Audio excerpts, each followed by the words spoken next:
Hey guys, Jared Lintner. Got my good buddy Pat Schlock with Ritual Angling. We're up here at Clear Lake throwing, well, I'm throwing a big A-rig, you're throwing a Gantia, throwing swim baits. So we got a couple swim bait rods we just came out with. And I'm throwing the R1 711, kind of a universal type of swim bait rod as far as I can tell. You know, Right. I mean, I could throw bigger baits, smaller baits, A-rigs, and then you have the R2. Right. So both these rods are built off the same taper action, 711 heavy rated. We're rating this 1 to 5 ounce.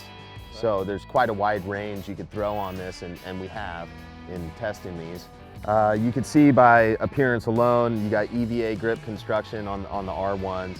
You have cork over EVA on the R2s, which helps the feel of the rod in your hand a lot. You know, the R1s are going to be an all graphite blank construction. The R2s are going to be a graphite composite construction. So again, they're going to have a little bit different feel when that bait gets bit. Also in casting, a little bit different feel all around. Kind of about equal weight though.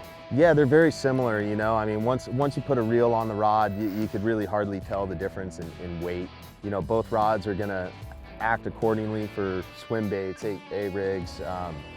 The R1 rod there is gonna come in at 129 bucks. Yeah, and the R2s here are gonna be coming in at 189. Wow. Well, the whole thing about a swim bait rod, you know, just being up here at Clear Lake a bunch and some of my lakes where I live, is if you're not fishing the proper rod on a big swim bait, you know, like a big 9-inch osprey or some of these big glide baits that are made today, the depth 250, the Gantia, they actually make a bigger one than that.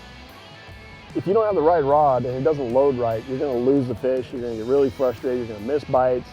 You can't throw the lure right. I mean, there's a bunch of You're not going to get the problems. distance But out of it. that right there, the bend of that rod, you probably can't see it because it's so tall, but that bend of that rod, it shuts off pretty quick, but the tip isn't broomstick. Right. So it's got a kind of a soft tip, but then when you give it to them, you got it. You know, and that tip helps a lot. Also, when you're throwing baits with treble hooks, it's not going to pull them free. You know, when you're using a 711 rod and 25-pound test and that whole deal. I mean, well, and with that fast action too, you know, you want to get those barbs in the fish quick, so you know the rod's not going to overload when the fish bites. It's really going to dig those barbs in quick for you. sweet.